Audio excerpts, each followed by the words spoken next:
Hello, everyone. Hope all of you are doing fine. Today's topic is about developing critical thinking using mental models. If you know about Satkam, right, you do realize and understand that there are these four very critical skills that we keep talking about all the time that can help you be successful not only in your life but also in your career, right? And so, if you remember the four, um, right, it starts with being curious and inquisitive. The second one is about this topic about how do you develop critical thinking. The third one is more about problem solving. And the fourth one is about being able to articulate your thoughts so that others can understand. Yeah. So now going to the second topic about critical thinking. Let's just do a quick agenda setting, right? So today, first, I'll spend some time to do a quick recap of what we covered in the 2 hours last semester, which was introducing the concept of critical thinking. And then we will go through and talk about mental models. And for the session today, we are going to be covering five of the some of the most popular mental models that are out there for you to kind of understand and hopefully start utilizing them. Yeah.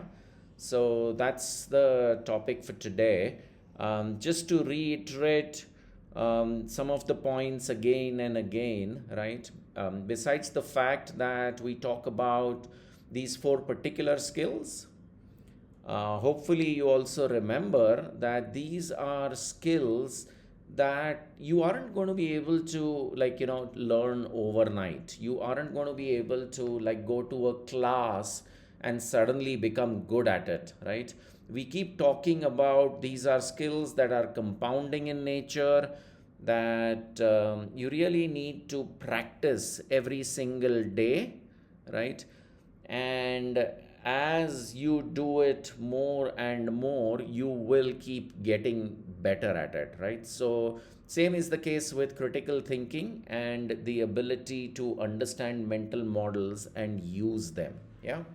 So let's keep moving, right? So, firstly, just a quick recap for the 2 hours. I have put up a QR code, which is a link to the live recording of the session last time. So, if any of you are interested and want to watch that video again, whenever you get time, you can click on it. It's available in our YouTube channel, and you can watch it to kind of spend more time in case you missed it, or in case you want to revise it, or get a little more familiar with some of those things, right?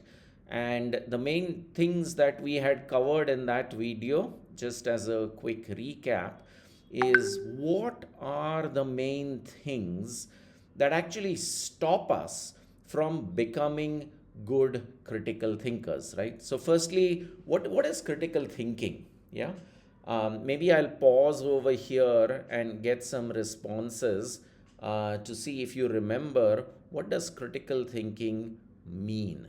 Yeah, and we'll discuss it. Now, continuing on, right, hopefully you've gotten a sense of what critical thinking is.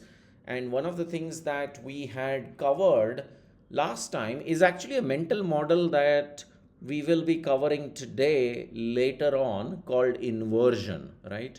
And inversion is kind of to look at things backwards, right? Or to look at the end and then come in the opposite direction, right? So, same thing.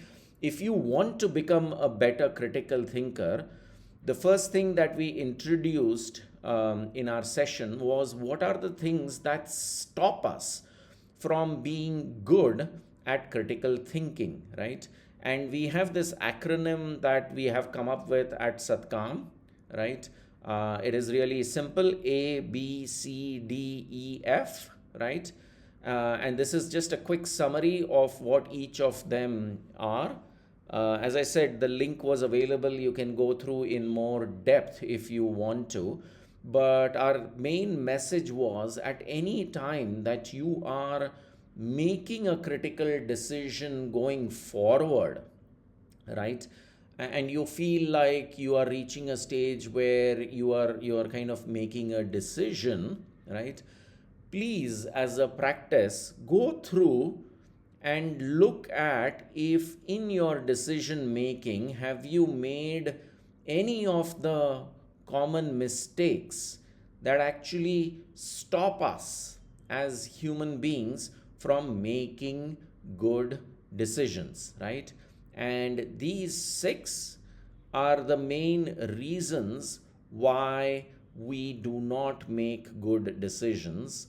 Obviously, I'm not going to go through and cover them because we covered this in last semester, and you can go through them to get a better understanding. But just to reiterate, anytime you're making a very important, a very critical decision, or finalizing on certain things, make sure you are not subjecting yourself to any of these problem areas that might be stopping you from making a good decision. Yeah.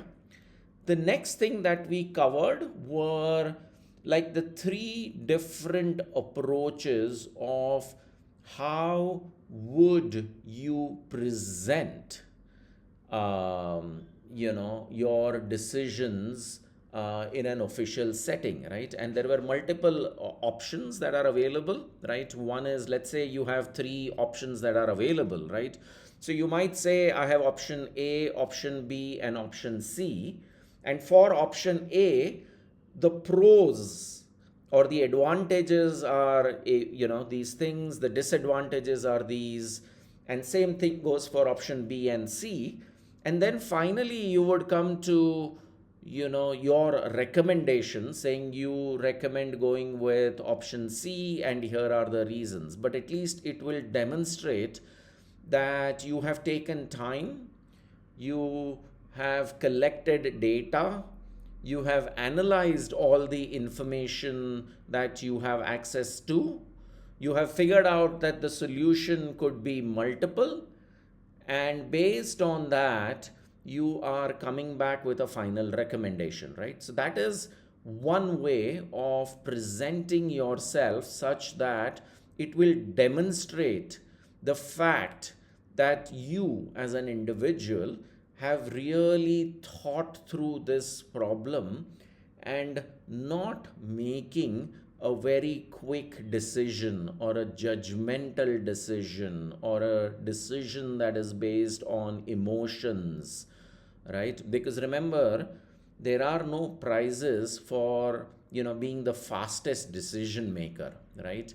People who are successful are people who make better decisions, who make good decisions, right? And so our goal is to become good at making decisions and not necessarily fast, right? The second option was, how can you kind of compare, contrast, analyze, categorize, and evaluate, right? And I think the examples that we had covered last semester were all around, maybe you can do this exercise with the world wars that have happened, World War I and World War II, or you could do the same exercise for your smartphones, right? Which is, how can you take an Android and an iPhone and do a kind of a compare, contrast, analyze, and so on, right? The third approach that we briefly touched upon was weightages, right? Which is depending on, just before you kind of even start analyzing the data, right? And you are evaluating multiple options, right? Let's say you are evaluating which cloud provider you want to pick. Do you want to pick Amazon, AWS, or do you want to pick Google, GCP, right? Right before you start your analysis, you kind of list down saying, here are the 15 criteria or 20 different criteria based on which I'm going to evaluate these two cloud providers, right? And then, depending on your situation, you would give weightages, right? So maybe cost is 20% weightage, ease of deployment is 8%, and accessibility to their technical team is 5%. So you list down all the various different categories, you give different weightages to show what is the most important versus the least important for you, and then you do a grading, right? Giving X number of points to each of the categories so that you finally kind of come to the decision, right? So, anyways, I think that in a nutshell is what we had covered in the last semester, right? Let me just take a quick pause before we move on to mental models. And we had just talked about the fact that we would be introducing mental models in the next session, which is the one today. But before we proceed to mental models, I'm going to pause and see if you guys had any questions or thoughts before we move on. Yeah. So moving on, mental models. This is there is a very famous book. In fact, there are multiple. If I'm not mistaken, there are probably 3 or 4. But I think if you are really interested, you can just buy the first one. It's called The Great Mental Models. It's a book by Shane Parrish. Some of the models that we will be discussing here are discussed in that book. Some of the other models are just models that we've encountered over the years. And it would be good for you to start getting familiar with these models, so that you can apply them and talk about them on a normal basis once you start working. Yeah. So anyways, this is the reference to the book. Now let's go on to what are mental models, right? And here is kind of a definition. These are really time tested ideas that have existed for many years, right? These are things which you don't need to really explain to people. Even if you go to a different company or you go into a different industry or you are playing a very different role, mental models are things that everybody, especially in the corporate world, knows, the ones that we are going to cover over here. But to simplify what mental models are, let me take an example. Yeah. Let's say that I have this pen with me over here. Yeah. And if I was to drop this pen or let go of this pen, right, what do you think is going to happen? What do you think will happen? Let's pause.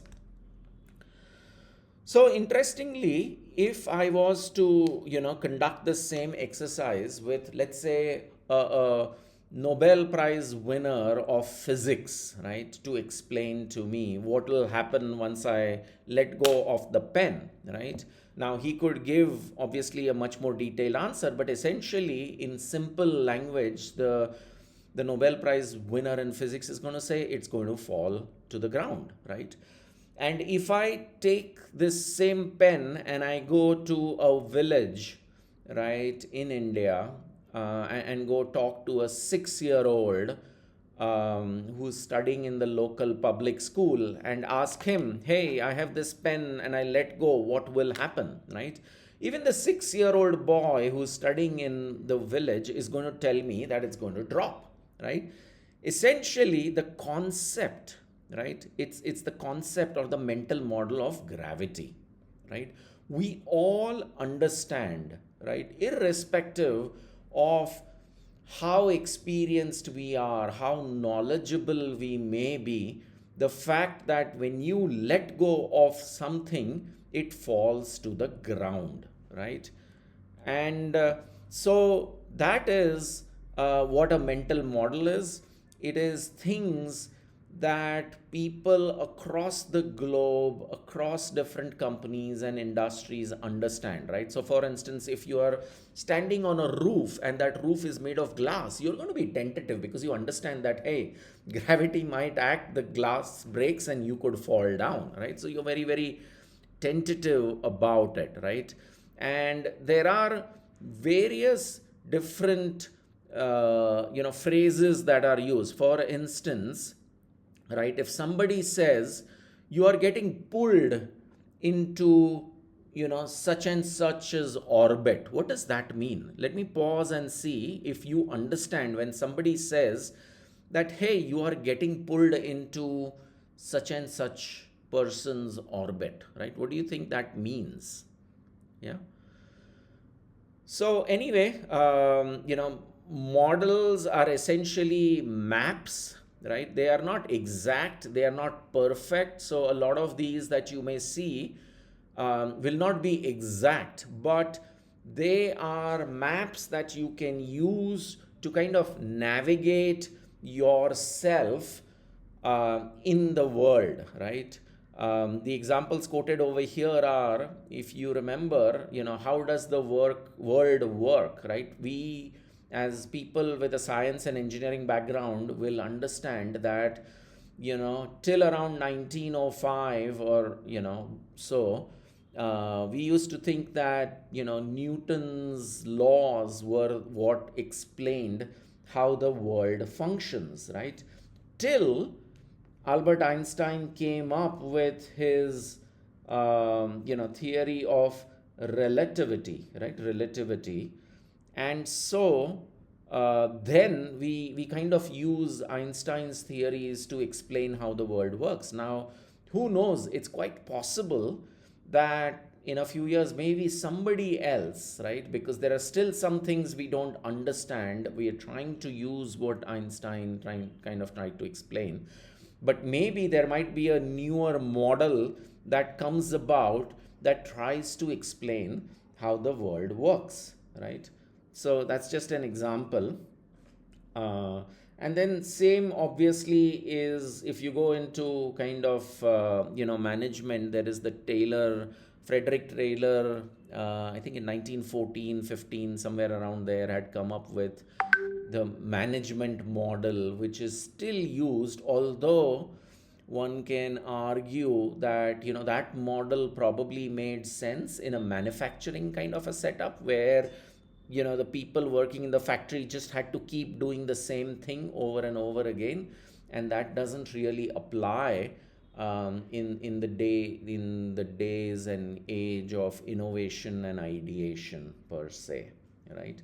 So anyway, so hopefully that gives you a sense of what mental models are, right? And I'll pause if people have any questions, or if we want to discuss this a little more before we move to the first of the mental models that we want to introduce you to today. All right, so moving on, let's move to the first mental model, kind of theoretically. Obviously, we've already talked about, gravity is a mental model, Newton's and Einstein model. When you say, people will understand it. But another term that is very commonly used is what is called as circle of competence, right? And I feel like the word itself probably gives away, but let's pause and see, what do you think when somebody says you should operate in your circle of competence? What do they mean by that? Okay, so hopefully you are getting a sense, and the drawing over here kind of shows it, right? You see that dark black spot that is out over there? That's kind of knowing, you as either an individual or you as a company, knowing what are your strengths, right? What is the core competency that you have, right? That in and out. that probably is considered your biggest strength, right? And then you have a larger concentric circle outside it, which is kind of, with the dots, where, maybe you're not an expert, but you know some things about it, right? And then there is this much larger white circle way outside where you basically do not know anything about, right? And so, even as individuals, this is actually a very good principle to follow, which is at any point in time, you as an individual, right, need to know what is your circle of competence, what is it that you are really really good at, right? And then you there are areas where you know a little bit about, and then there is something that you don't know about, right? And knowing and identifying that, right? Because as Thomas Watson, as is quoted over here, kind of kept saying, right, that my strength is the fact that I only play or do things where I know I'm good at it, right? Um, to give you an example, for instance, right, there is a fad these days about, everybody, in the months of May, trying to go to like Everest base camp, and a lot of people actually trying to, rich people who are trying to, climb Everest, right? Now, obviously, because you have money, you can pay the poor Sherpas money and climb up, right? But the reality is, there have been hundreds and hundreds of people who have died on the path to Everest, right? So, ideally, you want the climbing of the Everest to be restricted to people who are naturally mountain climbers, right? Not people who are actually in this white circle, right? So there are some who obviously are in the black spots or the dots, right? Where they've done some mountaineering, some climbing, and so they are comfortable, but they have enough money so they can. And then there are the super rich people who, even if they don't really and are not really good at mountaineering, just because they have so much money, say, oh, I'm going to, climb Everest, right? And then you end up in many kinds of accidents and situations that you see, right? uh, Same is the case these days with startups, right? It has kind of to some extent become a fad that everybody, wants to venture into, going into startups, right, or building a company. But the reality is, there is a very very small group of people who have that strength of starting something, starting a company, innovating, building a company, right? And there is a reason why, so high number of startups fail, because everybody feels that they should be, going and working in a startup or starting their own startup, or so on. And then, everybody wants to become a Mark Zuckerberg, but really there are very very few who have that, right? So understanding your competency, right, knowing what is your strength, right, is very critical. And as an individual, right, your goal in life should be, firstly, identifying what that black circle is for yourself, right? Identifying what is the dots outside, and then every year trying to make that black circle bigger and bigger, right? And then that outside, the second concentric circle, also bigger and bigger, right? When we say become curious about things and get, become a little more knowledgeable, that essentially is your ability, right, to grow that circle bigger and bigger, right? And the question is, obviously, why should you do that, right? Because we've kind of listed the reasons we feel that you should know about circle of competence, you should know about your areas of strength and where you operate, right? Because that is the way that you can avoid costly mistakes, right? Because if you start making decisions about things which you are not fully sure, you just know at a very high level, you don't have the knowledge or you don't have the depth of understanding, right, on a particular topic, on a particular technology, and you still decide or make decisions, right, then you might be making mistakes, right?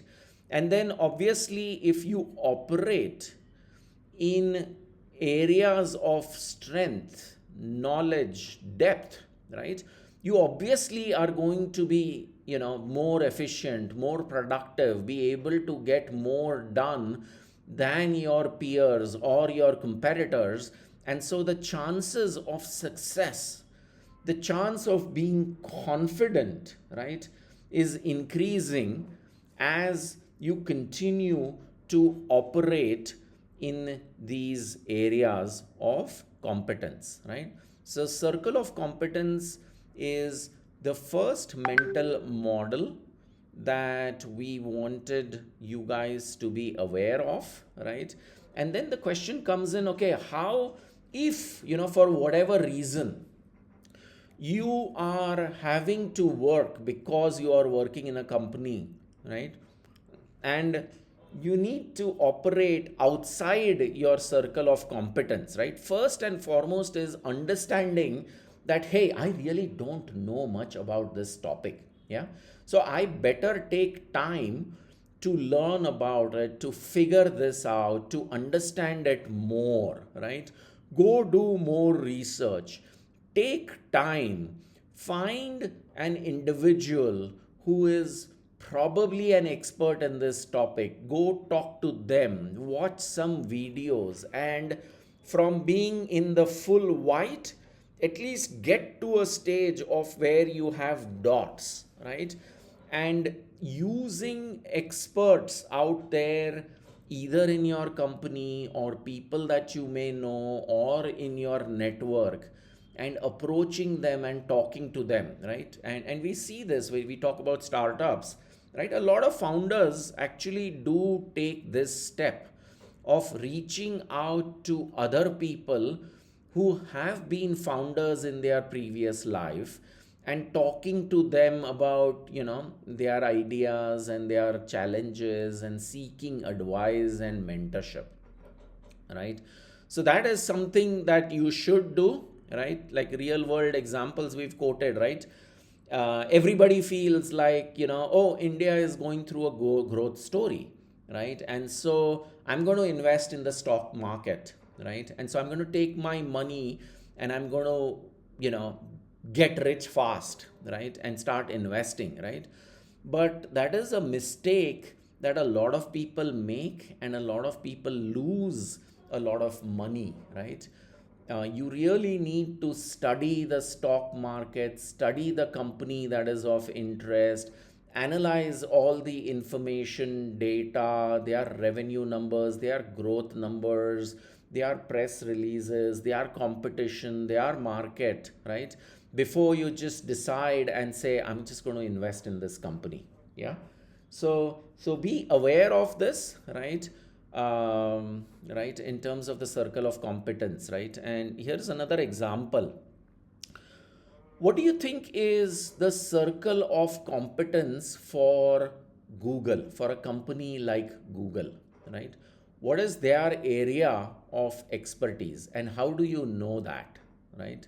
Let me pause and let's have a discussion about, Google's circle of competence. And yeah, obviously, I mean, today it is AI, right? But search has always been their circle of competence, right? And so, while a lot of engineers at Google wanted to go work on the newest area, right? You have to realize that their best engineers, some of their best people, always continued working on search even 10, 15, 20 years after search had been launched, because that was their area of competence, right? Google's area of competence was not hardware, and that's why you see things like, Google Glass or the Pixel or Google Home haven't done as well, because their circle of competence was search, right? And now AI obviously is there, right? So remember this while you are making your career decision as well, right? When you are evaluating which team to be in, for instance, in a company, right? A lot of people want to go work on the newest, greatest, latest thing, right? But then when layoffs happen, right, when tough times come, what do companies do? They let go of, the new things which are still not proven, and they will stick with, right, and focus on the areas which are their circle of competence and is bringing them the revenue, right, that is needed. Yeah. So here are kind of some more kind of sayings that you may want to get familiar with, but I want to take one more example on circle of competence. Yeah. You guys have heard about Warren Buffett? Yeah. So I'm going to kind of lead this into a discussion and then pause. Firstly, let's talk about who's Warren Buffett. What was his area of strength and competence? And let's have a discussion about, how much money did he invest during the dot-com bubble. Yeah. So let's do that discussion. So, here's another exercise you may want to do, right, for yourself. And this is something maybe you should get into the habit of doing every year, right, to identify what your areas of strength are, right? And then the reason why, right? One very funny example is given over here, right? If you were to talk about, everyone and their driving skills, right? It's very famous, right? When you ask people, are you an above average driver, an average driver, or below average, right? Typically in surveys, almost 75 to 80% people will say they are better than average drivers. Imagine that 80% people think they are better drivers, right? No wonder we have so many accidents, because everybody feels my circle of competence is driving. I can drive very well, and so nothing is going to happen to me, right?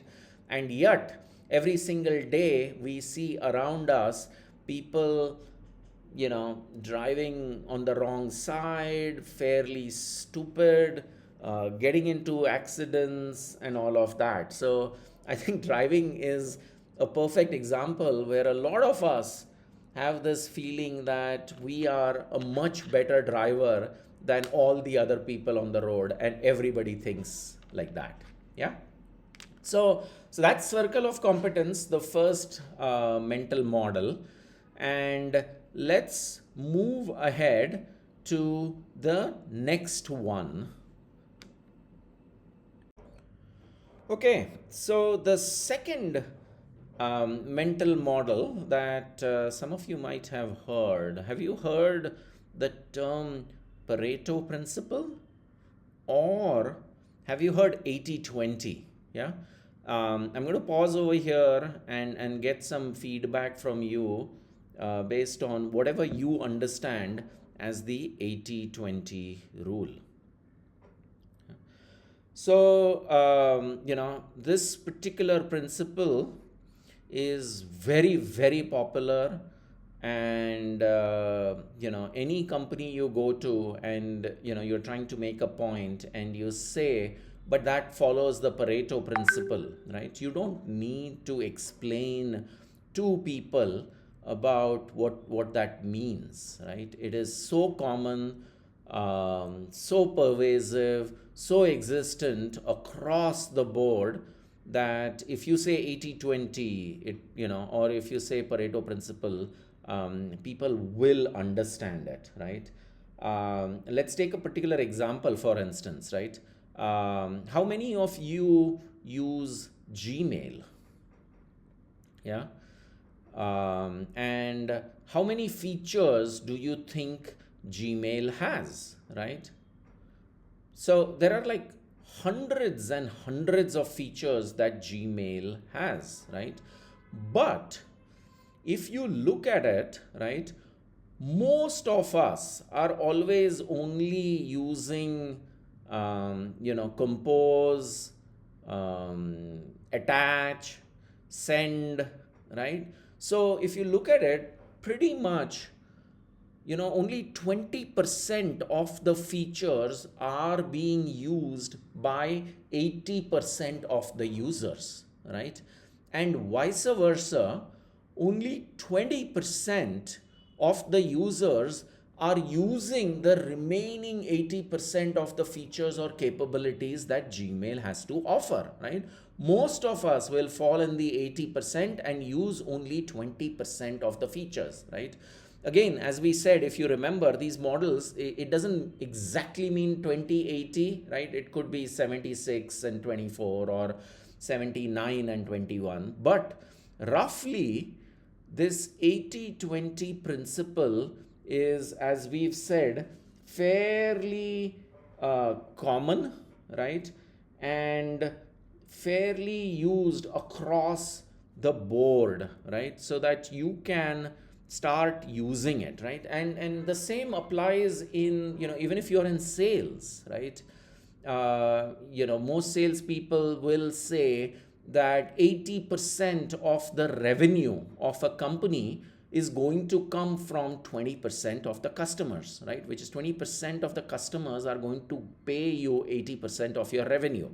Or the same example is if you're in customer service, right? And if you analyze the tickets, right, for the most part, 20% of the customers are going to use your product so often and file 80% of the tickets, right? Or the most critical tickets, will come from 20% of those customers. So these are fairly universal in nature, in terms of, the application of the Pareto principle, right? And, obviously, why is it useful, right? When we talk about, problem solving, which is one of our other key topics, right? One of the things that we say, right? The whole world around us is full of problems, right? And we are really looking, our companies are looking for people who are problem solvers, right? The problem that exists is there are so many problems that you don't know which problem to go after, right?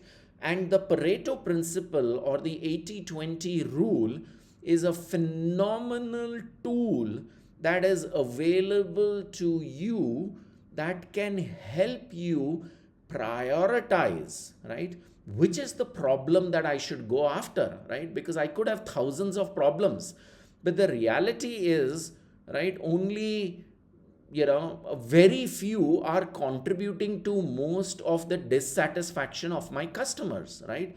So I need to figure out, and using Pareto principle, right, you can do an analysis and thus go through an exercise of prioritizing which areas or which tickets or which customers that you should focus on, right? So the Pareto principle is one of the best tools that exists for analyzing your data and helping you prioritize. And obviously, once you prioritize and figure out which are the key big areas to focus on, right, it brings in efficiency, right? And then finally, right, resource allocation, right? For instance, right, in any company you go to, there are three things that are always pulling at each other. There are three big constraints that exist, right? What do you think are the biggest constraints in most companies, right? Let's pause and see if you guys can tell me what are the three biggest constraints that exist in the real world. Yep. So, the three biggest constraints are always time, right? There is an end date, there's not infinite time, right? There is no infinite budget, right? There is a constraint of how much cost, right? And then there is no infinite people, right? There are X number of people, and or I guess people actually translates into cost, right? And the third constraint is actually scope, or how much work needs to get done, right? So these three constraints are always pulling at each other, right?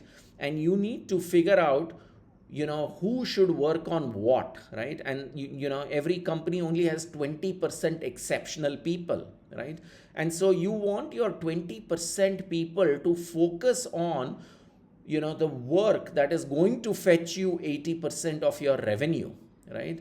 And so that is another mechanism that can be used to help you decide what and how should you be allocating your scarce resources to solve the right priority or the right problem to go after, right? So here are some other examples that we've talked about, right? When you talk about customer satisfaction, as we said, right, it's really going to be 20% of the features, right?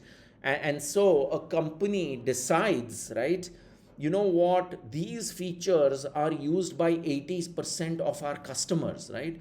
So if we are going to be touching those 20% of the features, right, we better make sure that we do not compromise on the quality of those features, right? Or the focus on testing of those features is way higher than all the other features that exist, right? So that is another mechanism of prioritizing what to test, right? Or how big of a release is it going to be in terms of impact for the customers.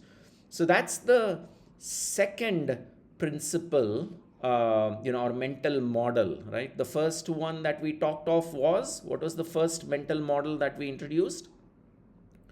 Okay. And the second one that we just talked about, right? And then let's move into the third mental model that we are going to introduce you to, right? It's called first principles thinking, right? And if you talk to very famous personalities, every personality typically has like their favorite mental model, right? And first principles thinking is kind of regarded as, I believe Elon Musk, regards first principles thinking as his favorite mental model that he strives for, right?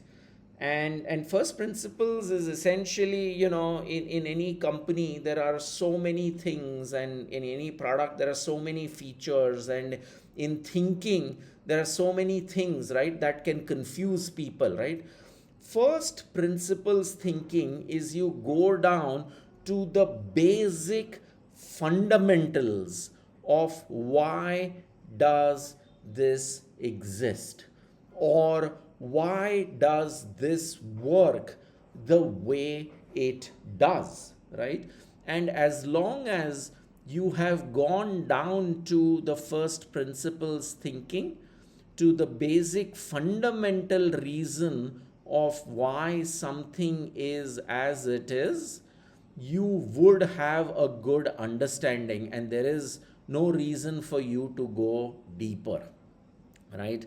So if some of you, if you are book readers, I highly recommend this Walter Isaacson's biography on Elon Musk, where there are numerous examples that are quoted of how he used first principles thinking to challenge the status quo, to challenge what people believed this is how things are, right? So for instance, if I'm not mistaken, right, NASA had certain rules about, when you join two plates you have to use whatever. I mean, I'll just quote something, like 8 nails to join, nuts and bolts to join those, right?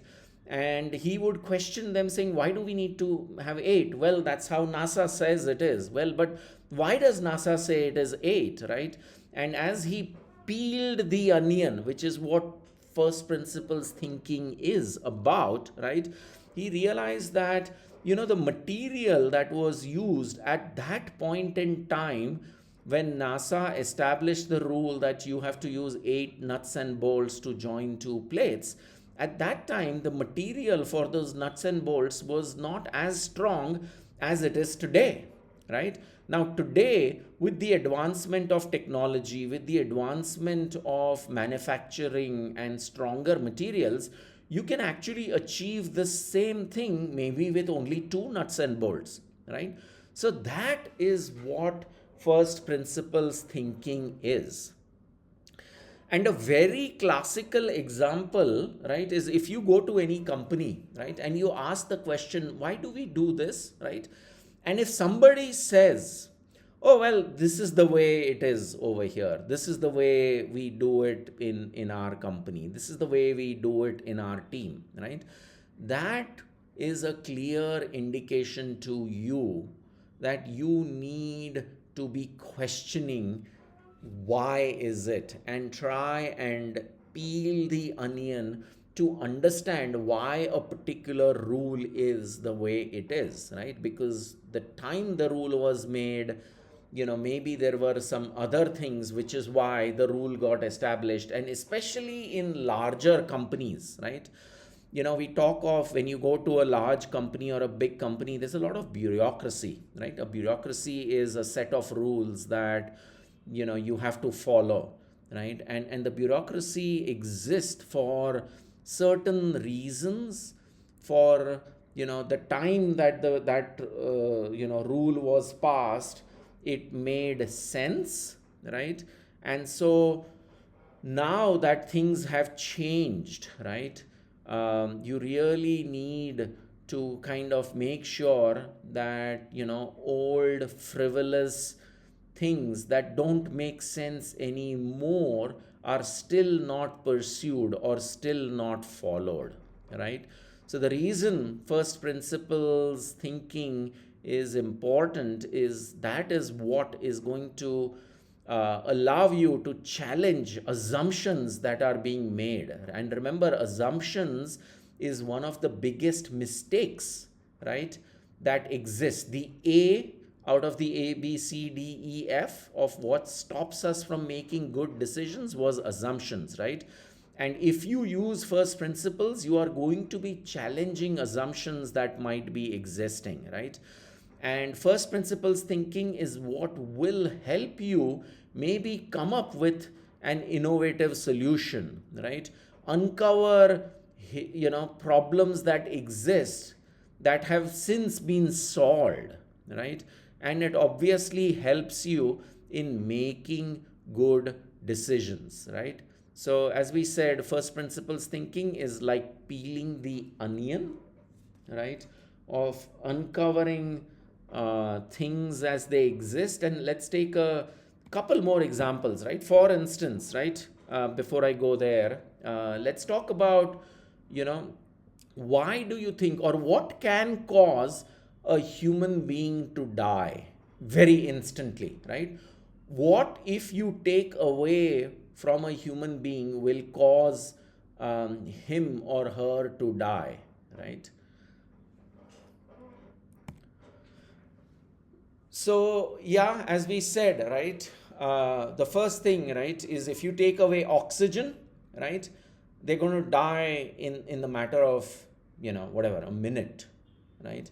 And then if you don't drink water, right, for maybe a couple of days or so, the person is going to die, right? And then comes food, right? So the first principles is talking about, if you take away oxygen, they're going to immediately die. Then comes water, then comes. So those are basic principles that, you can go into why that can happen, but those are understandings, right? Let's talk about first principles of time. What do you think is the first principle of time, right? And so the first principle of time is actually the fact that every single individual, all of us, right, have the same 24 hours in a day. We all get the same amount of time every single day, right? The seconds are the same, right? Whether it is you, whether it is me, whether it is Elon Musk, right? How much is each individual able to achieve in a day varies, right? But the first principle, that the fact that there are 24 hours and every hour has 60 minutes and every minute has 60 seconds, is the same for all of us. How much we are able to do in that time is different, but the first principles is the same, right?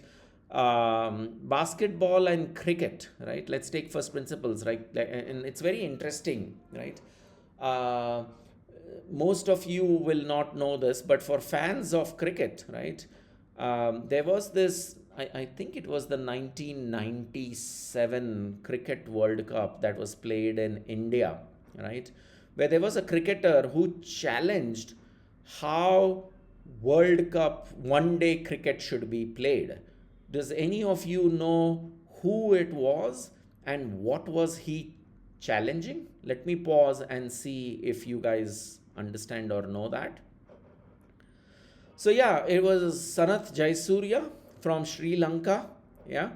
And he used to say that the first 10 overs is when you have to score maximum number of runs, because you had those field restrictions, right? And so he went berserk in the first 10 overs, right? And that was a very different, right? Today, everybody understands it, right? Whether it is 6 overs in a 20 over game or 10 overs in a 50 over game, everybody understands it. But back in 1997, everybody till that time used to play very similarly, only hit in the end, the last 10 overs. So they would try to keep their wickets and only hit in the end. But Sanath Jayasuriya changed that. He challenged the first principles and said, if these fielders are inside, I'm going to go over the top and try and score maximum number of runs in the first 10 overs. And that is what his questioning was, and that is what resulted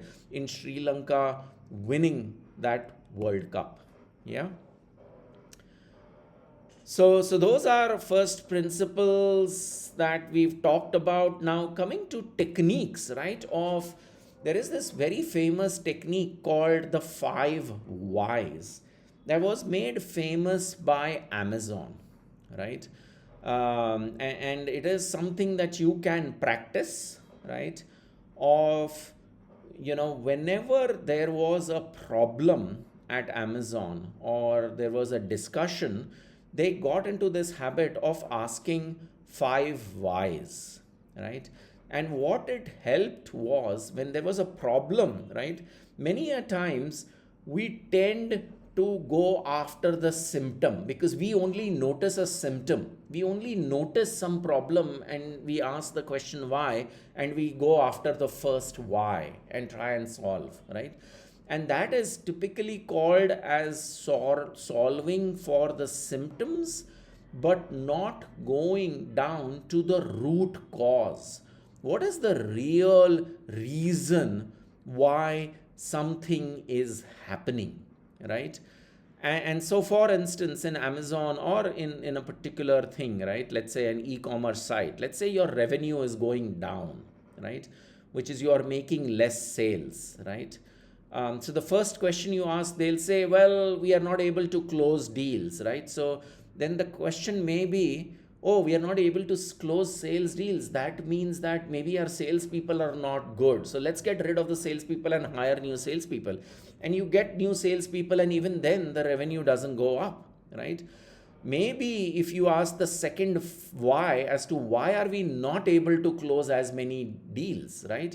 Then they will say, well, we don't have enough leads that we are talking to. We know that our closure is 30%, which is if we talk to 3 customers, prospects, we will be able to close 1 deal, right? And I only have 10 prospects that I am talking to. Oh, that means that we don't have enough leads. Okay. Then the second question is, why do we not have enough leads, right?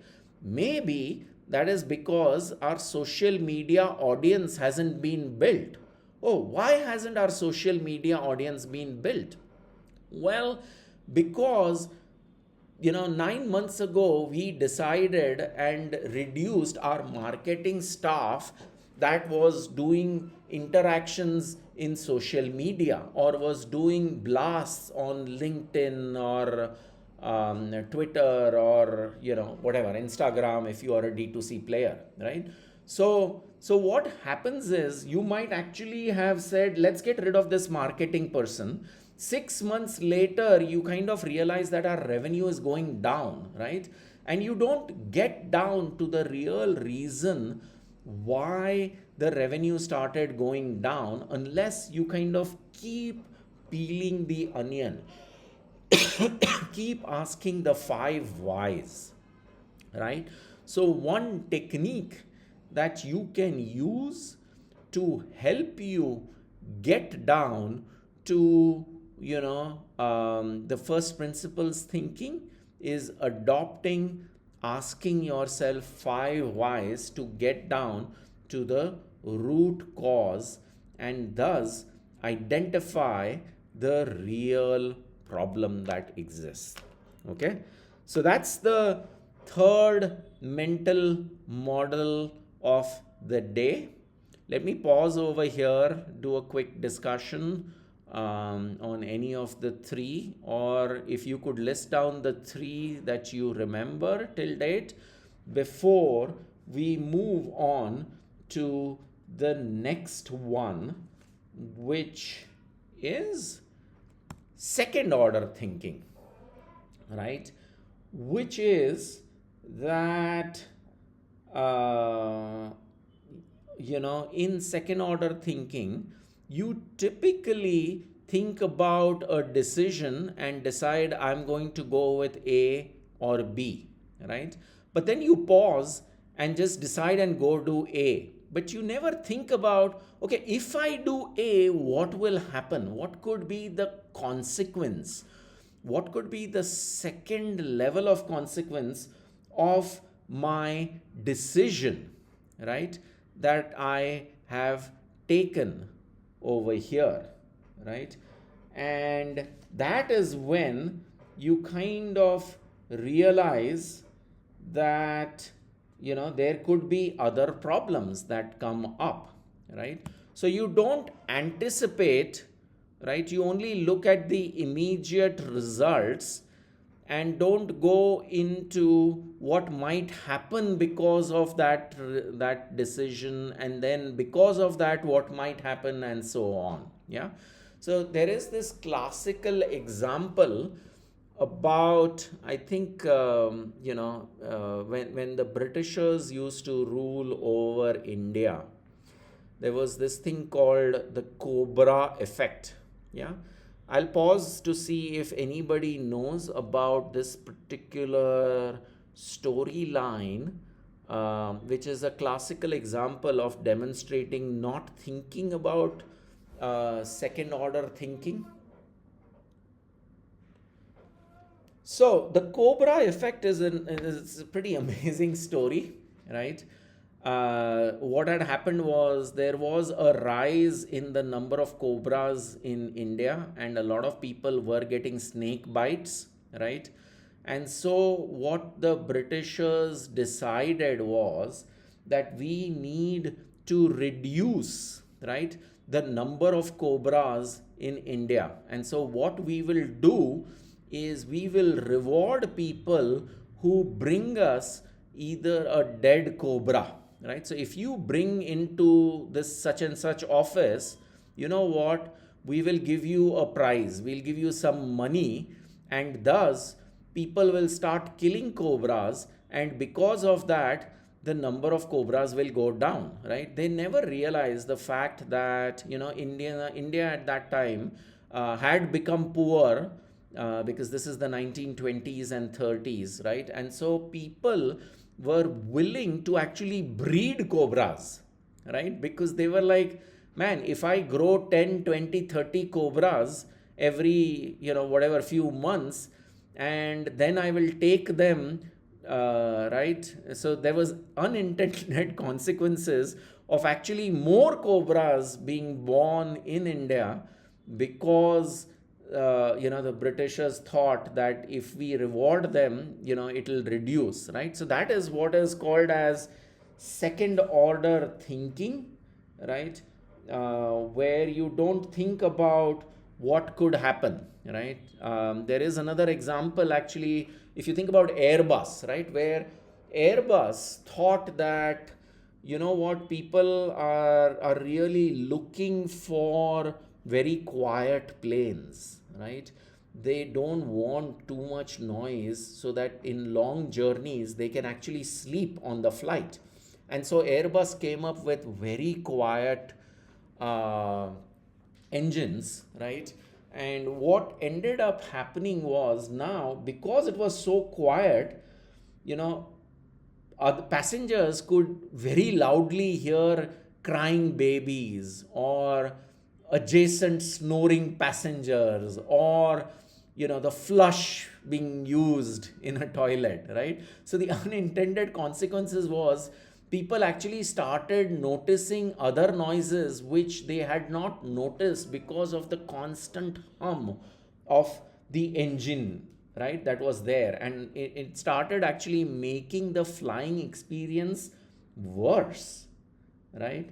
So that's kind of second order thinking, that you need to always think about, okay, I'm deciding this, but what will happen once that happens, right? And so, the advantages of second order thinking obviously is it can avoid the unintended consequences, which, and sometimes if the decision that you are going to make is going to take a long time, is going to involve a huge cost, is going to take hundreds of engineers to make those changes. You make those changes, and then you discover the second order consequence of that. That's going to be extremely expensive, right?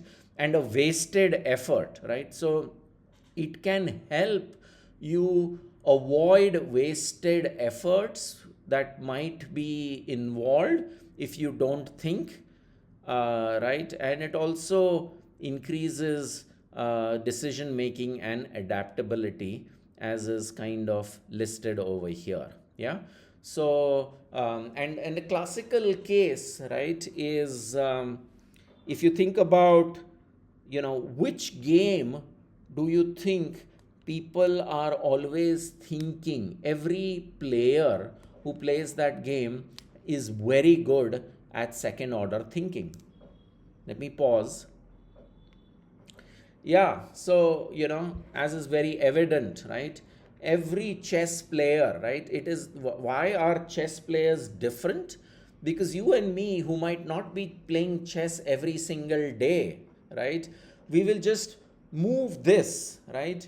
While a chess player will actually say, okay, if you move that, I will move this. And if I move this, you are going to do this. And if you do this, then I'll do this, right? So they are actually playing 7, 8, 10 moves ahead, right?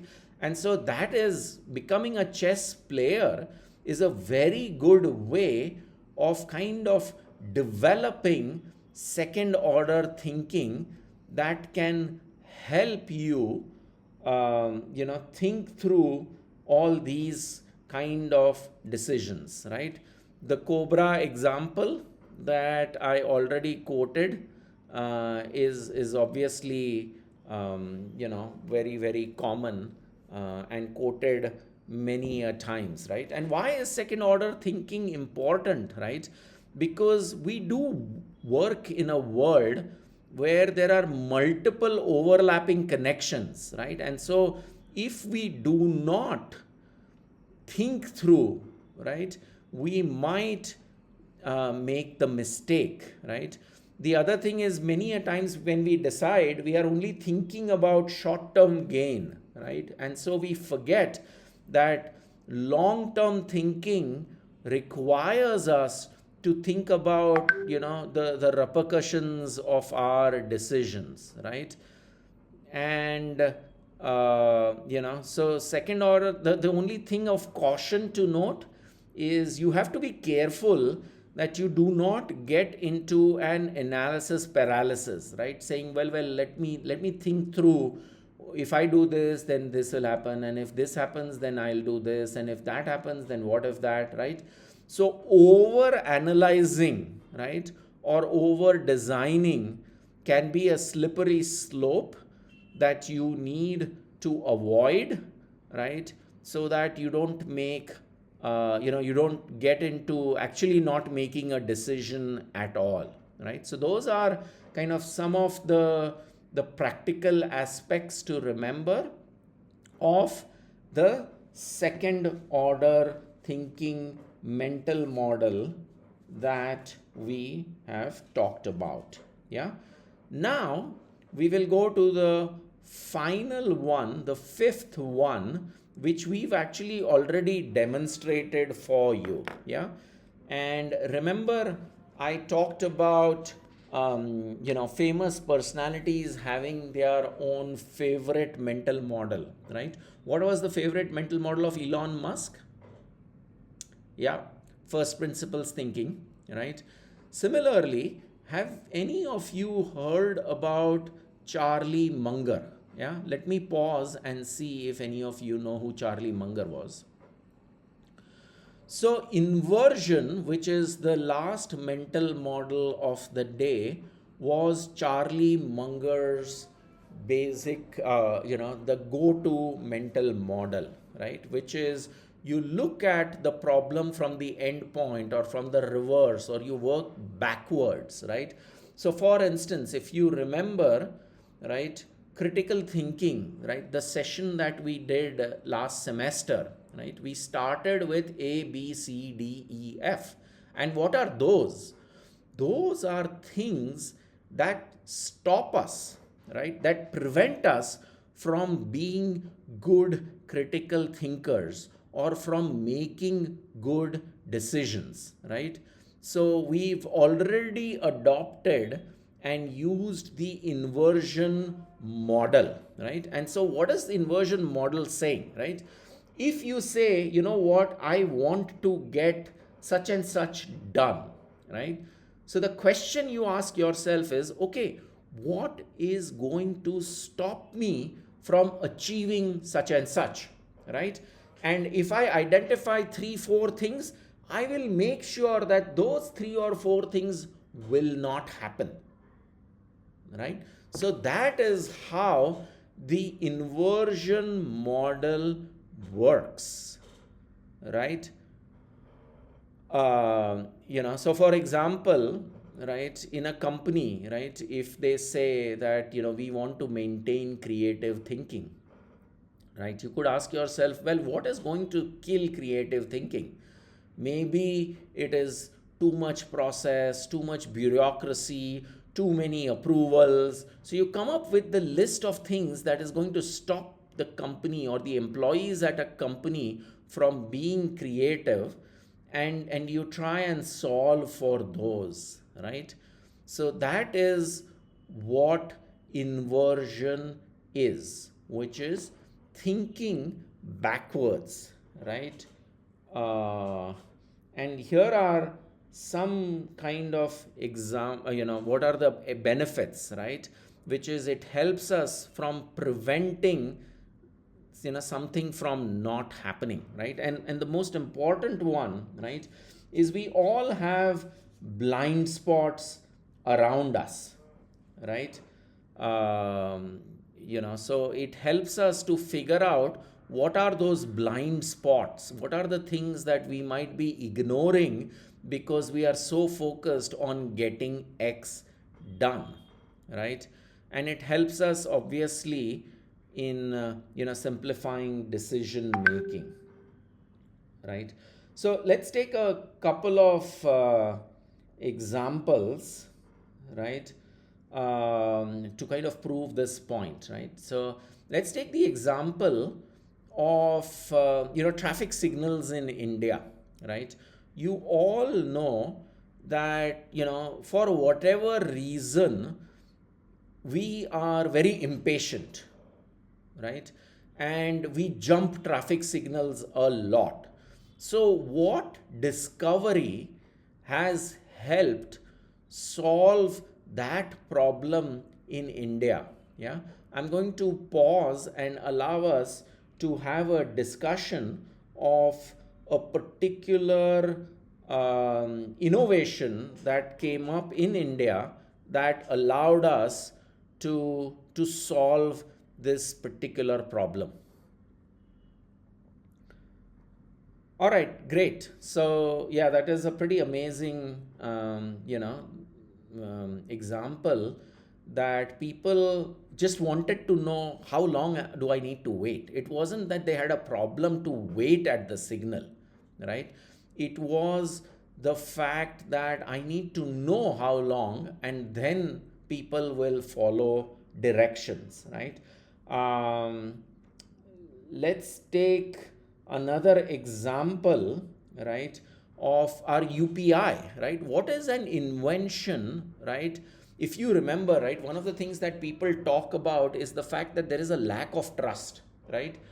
People do not trust. So the shopkeeper does not trust the the guy who has come to buy, right? And what innovation came about that removed that lack of trust that existed in the shopkeeper, that has been a pretty amazing innovation. Yeah, so perfect. So that's another great example, right, of using inversion to solve lack of trust that kind of existed in the system. Yeah, so anyways, hopefully you guys have gotten the various different mental models, which is what we wanted to do.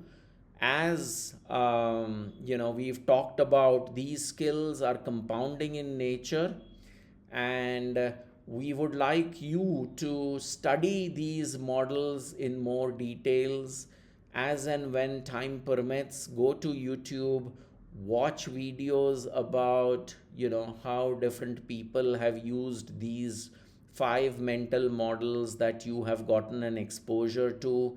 Try and apply it to your life on a day to day basis. If you are struggling with what should I study for the exam, right?